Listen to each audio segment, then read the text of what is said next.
Madridistas. How are you? Are you doing? I'll dismiss you all. Oh, I can't believe I just said that. I sound like I'm at work. I can be so unnecessarily formal. So the game just ended about 14 or so minutes ago. The friendly match between Real Madrid and Chelsea, and this is the first preseason game we won this year, and it's our last preseason game. And yeah, I have a couple of thoughts, but also any thoughts that are negative, right? Don't forget that it is a preseason game, so we're not reading much into it. The most important thing, especially for teams during this period and for coaches during this period, is basically match fitness for their star players, their first 11, and basically getting some minutes and being able to see who makes the team, the second 11, basically. And I believe we have a couple of names that I think should be in contention. I think one for sure, definitely, if I a deciding factor.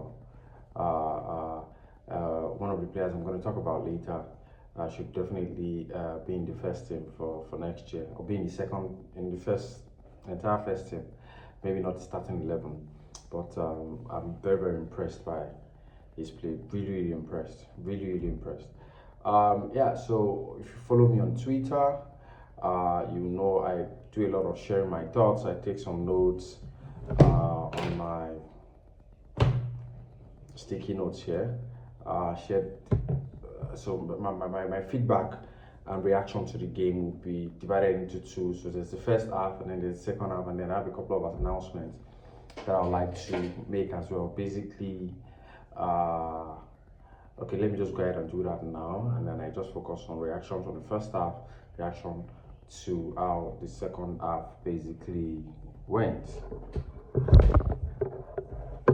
Basically went, yeah. Sorry about that. Let's remove something from the table. Yeah. So first half, I felt, so one of the things that stood out for me, it looks like, and I'm sure a lot of people should have noticed that as well. It looked like Real Madrid is trying to figure out a way to play without Toni Kroos, okay? Because there are a lot of sequence of plays, right? That when it gets to that left center midfield, a diagonal, you know a diagonal is surely coming. Like, because of the way the Chelsea defense is set up, like it's just set up for true balls, whether diagonally or straight, to break them down. We try to exploit that, and he worked on a couple of occasions, but not a lot. I also felt that Chelsea's eye line was suicidal. I said it as well, that their eye line is suicidal against this Real Madrid attack. But it's a preseason game. I think I have an idea of what Enzo Maresca was trying to do. Like, where's the better place to try it out? If not against the best counter-attacking team in the world. So up until we considered the goal from Noni Madueke, I felt that the top performers for me were Militao. Like, Militao was outstanding rather, and was very commanding. Like, it looked like Militao, even like it looked like he was having fun on the pitch, and I really needed that. Because if you remember, when he came back from his 8 months from his ACL injury, he looked nothing like the Militao of past. Like, he was shaky, he was making silly mistakes and things like that in the league, and even when he came on in some games in the Champions League, when Ancelotti was still trying to give him some minutes to get into match fitness, it was awkward. I was scared that we may never get to the Militao of again. So if I get this version of Militao in the season, like, based on what I saw in the 60 minutes he played today, I would take it any day, anytime. Like, he looked so assured, had a couple of nice blocks and clearances and all of that. Like, it was just really good to see. So those are the positive. The other player that impressed me as well was Ceballos. But then, Ceballos, I feel like after I play Ceballos, after I praise Ceballos for something good that he has done, it's like he came. There was one particular play in the second half. I can't believe I'm talking about the second half already, where he had the ball already. He had two Chelsea players on him, but the way their body was positioned, the only way, the sensible thing for him to do in that situation was to move the ball forward towards Chelsea's half. Guess what Ceballos tried to do? He tried to move it back towards zone half, even though that's where the Chelsea players were stationed, and he almost lost the ball. Like things that are unnecessary, like things that are fundamental that every professional player should know. It seems like sometimes he just forgets about it and wants to try something really, really unnecessary. Sorry that I'm looking this way. Like Barcelona and AC Milan's game is on as well. It's currently 2-2, 76 minutes at the moment. Yeah, so there was that. Mario Martin as well. Okay, so let me let the cat out of the bag. Out of all the players from Castilla, the space that is remaining in the team, I think it should belong to Mario Martin. He should get a number 25 jersey. That's if this person stays. Lunin stays. He should get the number 25 jersey. It should be our number. It should be number 25th man in the team. He is amazing. He's not a flashy player. He's like a less, how do I put it? Less popular version of a Fede Valverde, without Fede Valverde's shot power and all of that. But anyway, we're not saying that. It took a while before we even discovered that Fede Valverde. But I love his energy. I love the way he marks and he defends from the beginning of the game to the end of the game. He does not let anything down. He doesn't let anything down. And like I said, Frank Garcia impressed me as well. I think he redeemed himself. But let me speak towards the terrible defending.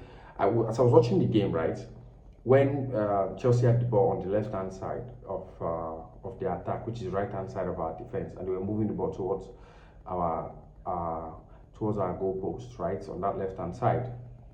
I was watching because I was looking out for how we are going to defend. Frank Garcia, first thing first, was moving backwards and was going to join Rudiger and like basically stand beside Rudiger, like to make the defense narrow. And while I was doing that, there was something that I really liked. So which meant that I was not expecting the goal, right? He was tracking the run of Noni Madueke when he was going back. So he chose to stay narrow, right? So that whatever happens, if there is a cross, right, he goes diagonally towards towards the outside, not towards the inside. But for some odd reason, at the last second, when he was supposed to jump, like for some odd reason, after he turned and started focusing on the ball that was at that time, Sturridge had passed the ball to what's his name? To Enzo Fernandez. By the time Enzo Fernandez crossed the ball, for some odd reason, Frank Garcia felt like, oh, my job is done, and refused to jump. And then the distance between where the ball was going to land and where Courtois was positioned was a bit far. He couldn't get there on time. Very easy header for Noni Madueke to score one. I was like, what is wrong with you? Why? What was that lapse in concentration? But other than that, I was impressed. I won't lie to you. I was impressed. You know, in my last video, I was talking about the fact that he needs to learn to decelerate, and I felt like, okay, maybe he actually listened to me or something. I don't know if he did. I'm not sure if he did, but like I couldn't complain about the fact that he goes forward without learning to decelerate and make better decisions. Okay, like he gets opportunity. We know that he's really good when it comes to crosses, and one of the things I've always complained about him before is that he just crosses the ball without necessarily assessing the situation in the box to see if, okay, do we have enough body in the box to be able to make use of this, right? Because if you do that, you tend to lose the ball. Okay, so one of the things I was saying is that he needs to learn to decelerate and then just keep the ball and make better decision, and he did that a couple of times. I was really impressed. I was really impressed by that action from him. Really impressed by that action from him. Like I said, he should have jumped at that goal, but it's fine. Second half, he redeemed himself, played really, really well. And I think, I'm not sure if it was even, they had the dribble passing in the second half. Yeah. Yes, now, when it comes to the second half, oh, yeah, in the first half, Vinny is very, very entertaining. Like, Vinny is very, he knew that they came to watch him, and he gave them their money's worth when it comes to the performance. Amazing, amazing performance from him. I had fun watching him. Rodrigo, not so much.